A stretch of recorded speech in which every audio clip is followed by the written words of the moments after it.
The courtroom was electric with anticipation, every seat filled, and every eye locked on the defense table. Clara Jenkins stood there, calm and composed, facing accusations that threatened to destroy her reputation. Across the room, Judge Eleanor Vance's stern demeanor left no room for mercy. Just when it seemed the verdict was sealed, Clara dropped a bombshell that no one saw coming. She was the mayor's daughter. This revelation not only shook the courtroom, but also exposed hidden layers of power and corruption in Springfield. Springfield's courthouse stood as a symbol of justice, its grand pillars an imposing facade a testament to the rule of law that governed the city.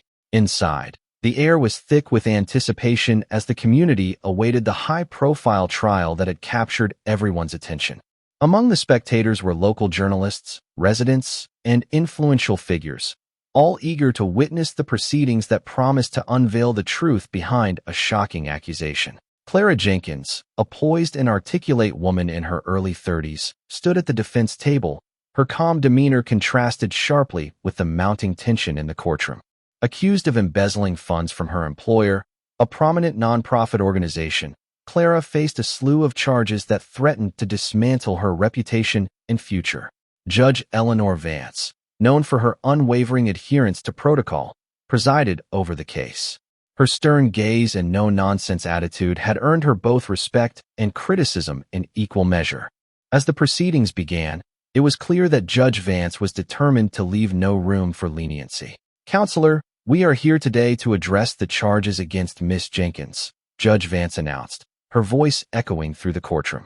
"I expect professionalism and respect from all parties involved." The prosecution, led by Assistant District Attorney Paula Griffin, wasted no time in presenting their case. They outlined a meticulously documented trail of financial discrepancies, painting Clara as a calculated and deceitful individual who had betrayed the trust placed in her. The evidence seemed damning, and the jury watched intently as the prosecution built their narrative. Clara's defense, spearheaded by attorney Andrew Foster, focused on highlighting inconsistencies in the financial records and questioning the motives of those who brought the charges against her. Foster emphasized Clara's impeccable work history and her commitment to the organization's mission, suggesting that the allegations were a result of internal politics rather than actual wrongdoing. As the day progressed, the courtroom became a battleground of words and evidence. Tensions flared as both sides presented their arguments, each striving to sway the jury's perception.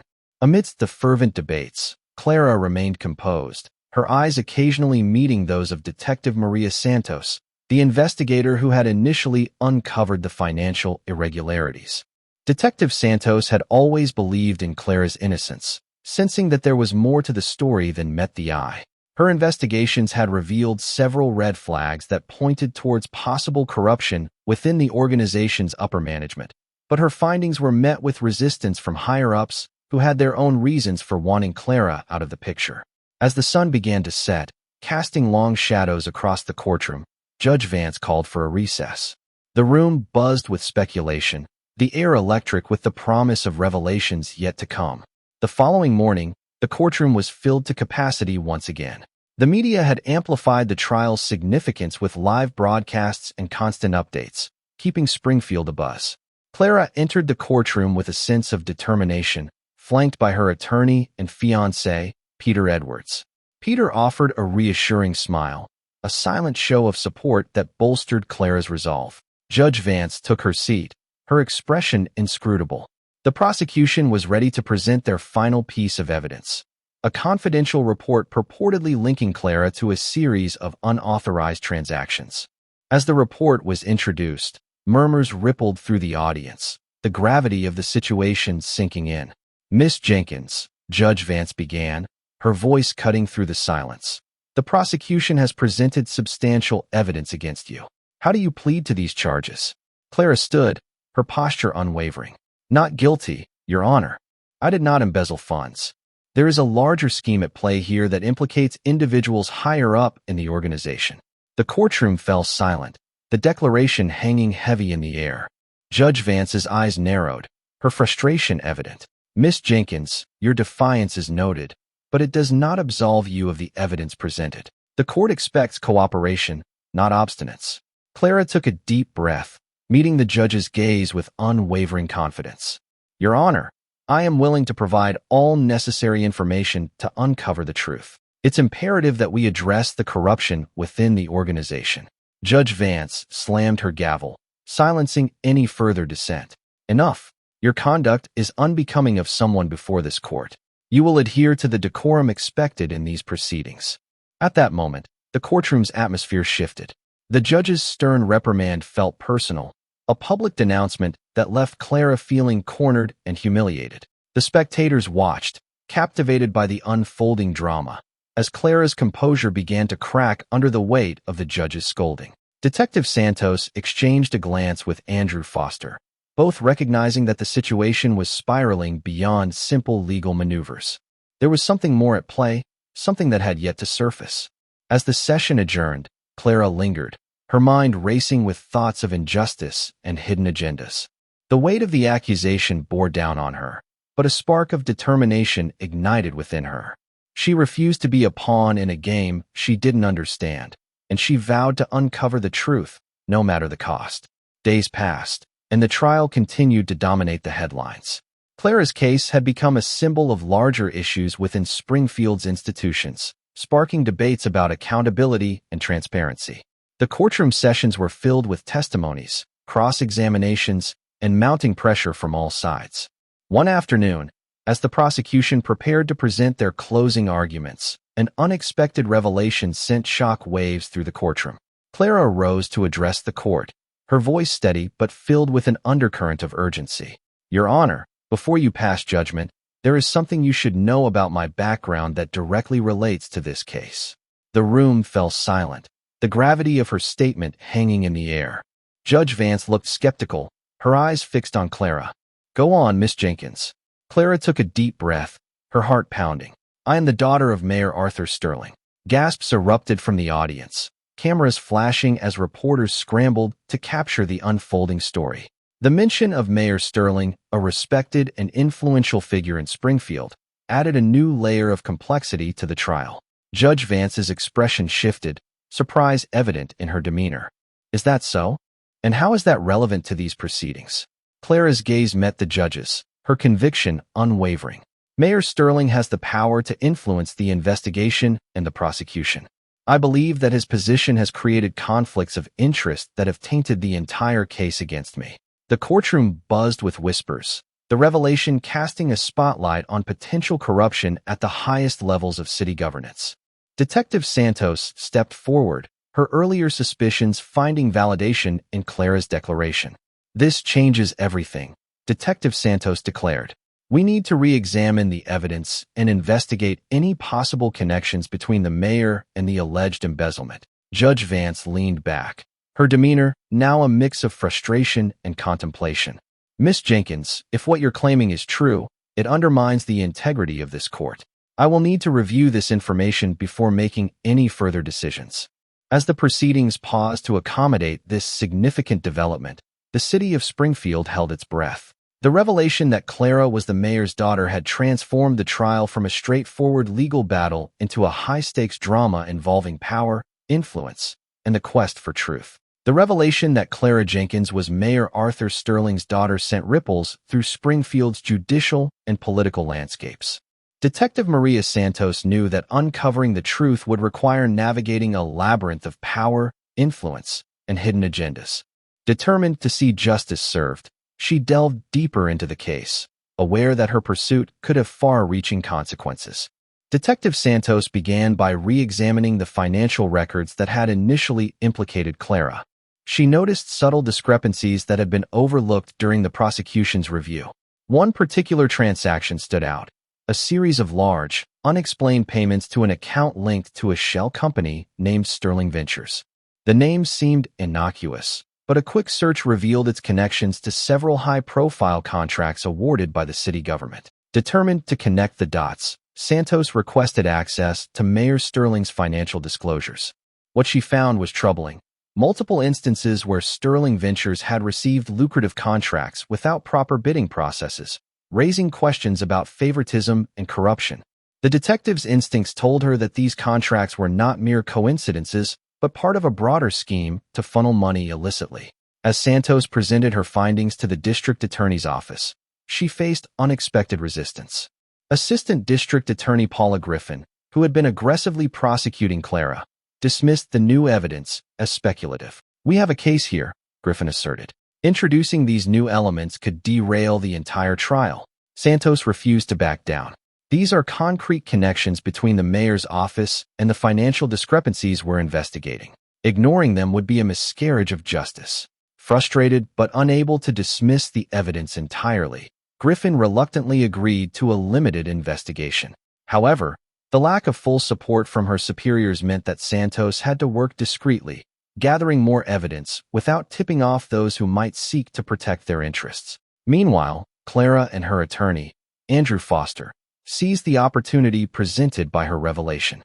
They filed a motion to request a temporary recess, allowing them time to investigate the mayor's potential involvement. The judge granted the request, albeit begrudgingly, giving Clara's team a brief window to act. During this period, Clara reached out to Peter Edwards, her fiancé, who had been quietly supportive throughout the ordeal. Peter, an investigative journalist for the Springfield Gazette, used his resources to dig into Mayor Sterling's dealings. Together, they uncovered a pattern of unexplained wealth and connections to influential figures who stood to benefit from Sterling's continued leadership. As word of Clara's true identity and the emerging allegations against Mayor Sterling spread, public opinion began to shift. Protests erupted outside the courthouse, with citizens demanding transparency and accountability. Social media platforms buzzed with discussions. Trending hashtags like Justice for Clara and End Corruption Springfield began to dominate the online landscape. Local news outlets, including Whisper News, ramped up their coverage, highlighting the inconsistencies in the prosecution's case and the mayor's questionable financial dealings. The growing media scrutiny put immense pressure on the judicial system, forcing even the most indifferent observers to take notice. One evening, as Santos pored over financial documents in her office, she received an anonymous tip. The caller provided information about a secret meeting between Mayor Sterling and the head of Sterling Ventures, Adriana Cole, a high-ranking official with significant influence in the city's procurement department. Santos knew she needed concrete evidence to pursue this lead. She coordinated with a trusted informant within Sterling Ventures who agreed to testify in exchange for protection. The informant revealed that the contracts awarded to Sterling Ventures were part of a quid pro quo arrangement, ensuring the mayor's financial interests were safeguarded in exchange for continued political support. Armed with this new information, Santos approached the district attorney once more, presenting the incontrovertible evidence of corruption. Realizing the gravity of the situation and the undeniable connections, Griffin had no choice but to take action. She obtained a warrant to investigate Mayor Sterling's financial activities and his ties to Sterling Ventures. The investigation culminated in a high-stakes confrontation. Police officers swarmed Mayor Sterling's office, seizing documents and electronic devices for forensic analysis. The city watched in disbelief as one of its most trusted leaders was dragged into the legal crosshairs, his empire of influence beginning to crumble under the weight of corruption charges. Just when it seemed the case was airtight, a new twist emerged. Evidence surfaced that suggested someone within the prosecution had been leaking information to protect the mayor. Detective Santos was stunned to discover that Assistant District Attorney Paula Griffin had familial ties to Adriana Cole, the head of Sterling Ventures. This revelation hinted at deep-seated corruption that extended beyond Mayor Sterling himself, indicating a network of individuals working to maintain their grip on power. Feeling the pressure, Santos intensified her efforts, determined to root out the corruption and restore integrity to the justice system. She reached out to higher authorities within the DA's office, presenting the evidence of Griffin's conflict of interest. An internal investigation was launched, leading to Griffin's suspension and a broader inquiry into the prosecution's conduct. As the layers of corruption unraveled, the citizens of Springfield demanded sweeping reforms. City council meetings were packed with concerned residents calling for new policies to prevent such abuses of power. The mayor's resignation became imminent as the legal battles intensified, and the once respected leader faced multiple charges, including bribery, fraud, and obstruction of justice. Clara's exoneration seemed within reach. Her name cleared as the truth about the mayor's corruption became undeniable. The judicial system, despite its flaws, began to correct its course, ensuring that justice was ultimately served. Judge Eleanor Vance, who had initially humiliated Clara in court, found herself under intense scrutiny. Investigations revealed that her rigid adherence to protocol had blinded her to the larger corruption at play. Colleagues questioned her judgment and fairness, leading to a series of professional setbacks. Her reputation tarnished. Judge Vance faced a reckoning for her role in the miscarriage of justice that had almost derailed Clara's life. Meanwhile, Mayor Sterling's downfall served as a cautionary tale about the perils of unchecked power. The city of Springfield, once marred by corruption, began a journey towards transparency and accountability, implementing stricter oversight measures and fostering a culture of integrity within its institutions. With the corruption exposed and the legal battles concluding in her favor, Clara emerged as a symbol of resilience and justice. Her unwavering determination not only cleared her name, but also sparked meaningful change within the community. Recognizing her leadership qualities, Clara was encouraged to take on a more active role in advocating for systemic reforms, ensuring that Springfield would never again fall victim to such deep-rooted corruption. Detective Santos's relentless pursuit of the truth earned her accolades and respect, establishing her as a formidable force against injustice. The internal investigations led to the removal of corrupt officials and the implementation of policies designed to prevent future abuses of power. Springfield's journey through scandal and redemption left lasting lessons for its citizens. The community learned the importance of vigilance, the necessity of holding leaders accountable, and the power of unity in the face of adversity. Clara Jenkins, now a respected figure in the fight for justice, continued to champion transparency and ethical governance, ensuring that the hard-won changes would endure. Judge Eleanor Vance, humbled by her experiences, sought redemption by mentoring young legal professionals, emphasizing the importance of empathy and fairness in the pursuit of justice. Her transformation from a by-the-book judge to a more compassionate arbiter highlighted the capacity for personal growth and the importance of acknowledging one's shortcomings. As Springfield moved forward, the legacy of Clara's trial became a cornerstone of the city's renewed commitment to integrity and justice. The once divided community found strength in its shared resolve to build a better, more equitable future, forever marked by the dramatic events that had brought them together. With the courtroom drama spilling into the public sphere, the residents of Springfield found themselves divided yet united in their desire for truth and justice. The media frenzy intensified as news outlets vied for exclusive stories, each eager to capture the unfolding scandal. Whisper News became the primary source for updates on the case, providing round-the-clock coverage that kept the public informed. Anchors like Mark Stevens and Brenda Hayes conducted in-depth interviews with key players, including Clara Jenkins, Detective Santos, and Peter Edwards. Their segments often highlighted the inconsistencies in the prosecution's case and the growing evidence of corruption within the mayor's office. Social media platforms amplified these narratives, with influencers and ordinary citizens alike sharing their opinions and demanding accountability. Hashtags like Springfield Scandal and Truth for Clara trended daily, reflecting the community's growing unrest and call for change. Local organizations seized the moment to advocate for systemic reforms.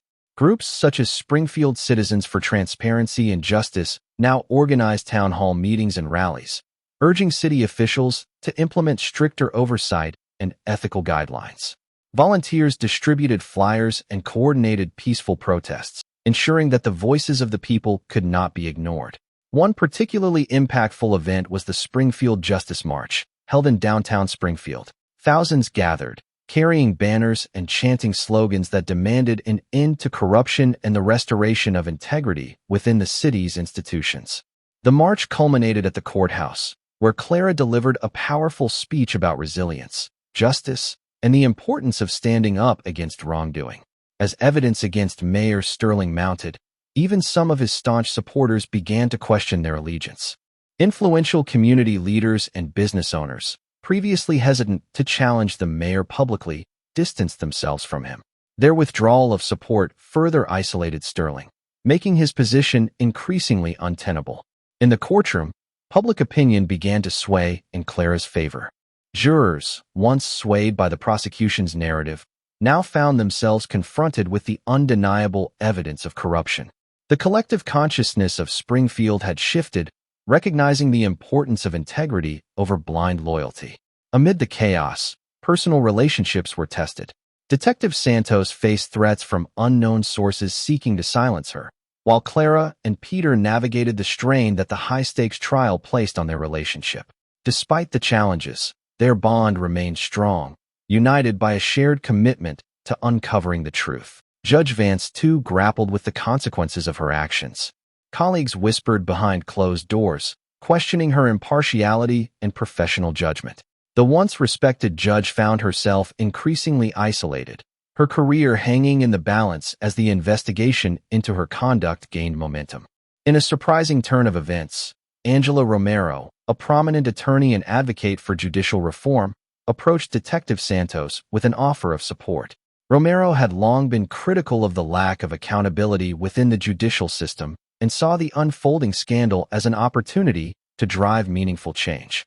Together, Santos and Romero devised a strategy to not only secure justice for Clara, but also to implement reforms that would prevent similar abuses of power in the future. Their collaboration symbolized the unification of different facets of the community, all striving towards a common goal of transparency and fairness. As the trial neared its climax, both sides engaged in intense legal maneuvering. The defense, armed with new evidence of corruption, sought to discredit the prosecution's case and highlight the compromised integrity of the judicial process. Meanwhile, the prosecution, now aware of the internal leaks, scrambled to maintain control and salvage what remained of their credibility. Courtroom proceedings became a battleground of wits and wills, with each side presenting compelling arguments and counterarguments.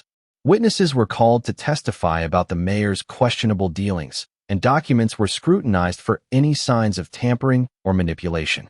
The decisive moment came when Detective Santos presented the testimony of the insider from Sterling Ventures. The witness, a former executive named Charles "Chip" Palmer, revealed intimate details about the secret meetings between Mayor Sterling and Adriana Cole. His testimony was corroborated by financial records and electronic communications, leaving little room for doubt.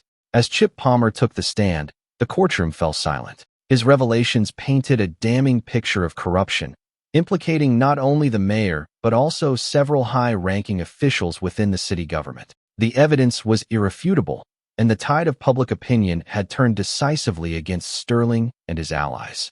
Judge Vance, witnessing the unraveling of her own credibility alongside the mayor's downfall, faced mounting pressure to reconsider her stance. The evidence against Clara was overshadowed by the broader implications of the corruption scandal, forcing her to acknowledge the flaws in the prosecution's case. In a rare display of humility, Judge Vance addressed the courtroom. Given the new evidence presented, it is clear that this case extends beyond the individual accused. I must recuse myself from further proceedings to maintain the integrity of the court. Her resignation marked a significant turning point, symbolizing the acknowledgement of systemic issues within the judicial system. The case was handed over to a new judge, Justice Victoria Freeman, known for her fair-mindedness and commitment to impartiality. As the legal battles continued, karma's influence became more apparent. Those who had perpetuated corruption found themselves facing legal consequences, while those who had sought justice and truth were vindicated and honored. The community's collective effort to root out corruption created a ripple effect, fostering a culture of accountability and ethical behavior. Judge Eleanor Vance's fall from grace was swift and unforgiving. Once lauded for her strict adherence to the law, she now faced severe criticism for her role in the flawed prosecution of Clara Jenkins and her inadvertent complicity in the larger corruption scandal. The internal investigation into Judge Vance's conduct revealed a pattern of rigidity that had blinded her to the nuances of the case. Her reluctance to entertain alternative explanations and her harsh treatment of Clara had hindered the pursuit of truth. Colleagues and legal experts questioned whether her inflexibility had contributed to the miscarriage of justice. Media outlets seized upon the story, further tarnishing Vance's reputation. Headlines like "Judge's rigidity cost an innocent woman her future" and "Eleanor Vance, a symbol of judicial flaws," dominated the news cycles. Public opinion, already swayed by the corruption scandal, now turned its critical eye towards the judicial system itself. The personal toll on Judge Vance was immense. Friends and family watched as her career unraveled, struggling to reconcile the once respected judge with the figure now at the center of a national conversation about judicial reform. Vance found herself grappling with guilt and self-doubt, questioning her own judgment and the principles that had guided her career. In private, Vance sought solace through therapy, attempting to understand how her unwavering commitment to protocol had led to such unintended consequences. Her journey towards self-forgiveness was fraught with challenges as she faced the reality of her actions and their impact on Clara's life. Within the legal community, Vance's actions led to calls for broader reforms. Legal scholars and practitioners debated the need for greater flexibility and empathy within the judicial system, arguing that the pursuit of justice required a balance between strict adherence to the law and the ability to adapt to complex real-world scenarios. Vance was stripped of her position as a judge, her career in the judiciary effectively over. The loss of her professional identity left her searching for a new path, one that would allow her to contribute positively despite her past mistakes. Determined to make amends, Vance decided to dedicate herself to mentoring young lawyers and judges, emphasizing the importance of empathy, critical thinking, and ethical decision-making. She began speaking at law schools and legal forums, sharing her experiences and the lessons learned from her downfall. Her efforts to promote a more compassionate and balanced approach to justice slowly began to restore some measure of respect among her peers. While she could never fully erase the damage caused, Vance's commitment to personal growth and professional development offered a glimmer of hope for redemption. Mayor Arthur Sterling's once immaculate image was irrevocably tarnished by the mounting evidence of his corruption. The legal system, now fully mobilized against him, moved swiftly to dismantle his network of illicit activities. With the indictment filed against him, Mayor Sterling faced a barrage of charges, including bribery, fraud, and obstruction of justice. The courtroom became a theater of his downfall, with every new piece of evidence further cementing his culpability. Assistant District Attorney Paula Griffin, now cleared of wrongdoing due to her connections being exposed, was replaced by ADA Victor Hayes, a determined prosecutor with a reputation for tackling high-profile corruption cases. Hayes spared no effort in presenting the case against Sterling, meticulously detailing the mayor's financial misconduct and unethical dealings. The public's reaction was swift and unforgiving. Protests demanding Sterling's resignation intensified, with thousands of Springfield's residents voicing their anger and disappointment. The pressure mounted to the point where Mayor Sterling had little choice but to step down from his position, though the legal battles continued to loom over him. In his resignation speech, Sterling attempted to salvage his legacy, claiming innocence and attributing the accusations to political rivals. However, the overwhelming evidence and public sentiment left his words falling on deaf ears. His departure marked the end of an era, but the scars of his administration lingered within the city. The trial against Mayor Sterling was a media spectacle, drawing national attention to Springfield's corruption scandal. Witnesses, including Chip Palmer and other insiders, provided damning testimonies that left little doubt about Sterling's involvement in the corrupt practices. As the trial progressed, Sterling's defense team struggled to counter the extensive evidence. Attempts to discredit the witnesses and argue that the charges were politically motivated failed to sway the jury. The momentum of the prosecution proved too strong, leading to a conviction on all major charges. Mayor Sterling was sentenced to 20 years in federal prison, a sentence that underscored the severity of his crimes. The verdict was met with a sense of closure among the citizens of Springfield, who had long awaited accountability for their betrayed trust. The fall of Mayor Sterling had far-reaching implications. It exposed the deep-rooted corruption within Springfield's governance structures, prompting a comprehensive review of city policies and the implementation of stricter oversight mechanisms. New leadership emerged, committed to restoring integrity and rebuilding public trust. In the aftermath of the scandal, Springfield faced the challenging task of healing and rebuilding. Community leaders and activists worked tirelessly to foster a culture of transparency and ethical governance, ensuring that the mistakes of the past would not be repeated. Clara Jenkins, now vindicated and celebrated as a hero, took on a prominent role in advocating for justice reform. Her experiences fueled her passion for creating a more equitable and accountable system, inspiring others to stand up against corruption and fight for what is right. With the dust settling on the tumultuous events that had shaken Springfield, the city embarked on a journey of renewal and transformation. The lessons learned from the corruption scandal became the foundation for a more transparent and just community. Clara Jenkins's resilience and unwavering commitment to truth earned her widespread respect and admiration. Recognizing her leadership qualities, the newly elected city council invited her to join the Springfield Commission on Ethics and Accountability. In this role, Clara was instrumental in drafting new policies aimed at preventing corruption and ensuring transparency in government operations. Her work focused on establishing clear guidelines for financial disclosures, implementing robust checks and balances, and promoting a culture of integrity within all levels of city administration. Clara's efforts not only helped to restore public trust, but also empowered citizens to take an active role in overseeing their government. Detective Maria Santos received commendations for her relentless pursuit of justice. Her dedication and integrity were celebrated as key factors in exposing the corruption that had plagued Springfield's leadership. Santos was promoted to head the Springfield Internal Affairs Division, where she continued to oversee investigations into misconduct and uphold the principles of accountability and transparency. Her success inspired a new generation of law enforcement officers, emphasizing the importance of ethics and the courage to confront wrongdoing, no matter how deeply entrenched it might be. The city of Springfield implemented several key reforms in the wake of the scandal. An independent oversight committee, an independent body, was established to oversee city contracts and financial dealings, ensuring that all transactions were conducted with integrity and fairness. New whistleblower protections laws were enacted to protect individuals who reported unethical behavior, encouraging more people to come forward without fear of retaliation. A public transparency portal, a digital platform, was launched providing citizens with real-time access to government spending, contracts, and meeting minutes, fostering greater transparency and accountability. Judicial training programs were initiated. Judges and legal professionals underwent training focused on empathy, cultural competency, and recognizing biases, aimed at preventing future miscarriages of justice.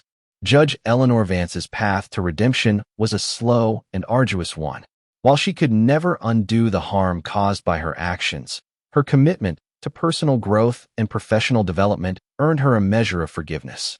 Vance's mentorship program for young legal professionals emphasized the importance of empathy, critical thinking, and the pursuit of justice beyond mere protocol. Her efforts helped to foster a more compassionate and thoughtful judiciary, mitigating the risk of similar errors in the future. Vance's transformation served as a powerful reminder that even those who falter can find a way to contribute positively to society. The collective efforts of Springfield's residents and leaders created a ripple effect of positive change. Community workshops and educational programs were established to inform citizens about their rights and the importance of civic engagement. Local schools incorporated ethics and governance into their curricula, ensuring that the next generation understood the value of integrity and accountability. Public forums and town hall meetings became regular fixtures, providing platforms for open dialogue and collaborative problem-solving. The sense of unity and shared purpose strengthened the community, fostering a resilient and proactive populace dedicated to maintaining the hard-won progress. Clara Jenkins's story became a symbol of hope and perseverance. Her journey from a wrongfully accused individual to a respected advocate for justice inspired countless others to stand up against injustice and fight for what is right. Clara's leadership in the Commission on Ethics and Accountability ensured that her experiences translated into meaningful, lasting change for Springfield. Springfield's tumultuous journey through scandal and redemption left an indelible mark on its community. The events that unfolded served as a powerful lesson in the importance of vigilance, integrity, and the relentless pursuit of justice. The city emerged stronger and more unified, its foundations fortified by the collective efforts of its citizens and leaders. As Springfield moved forward, the legacy of Clara Jenkins's trial and the subsequent reforms became a testament to the power of resilience and the enduring human spirit. The city's commitment to transparency and accountability ensured that the shadows of the past would not obscure the bright future that lay ahead. The story of Clara Jenkins and the downfall of Mayor Arthur Sterling is more than just a tale of corruption and redemption. It is a reflection of the complexities inherent in any society. It underscores the importance of individual courage, the role of the media in shaping public perception, and the necessity of systemic reforms to uphold justice and integrity.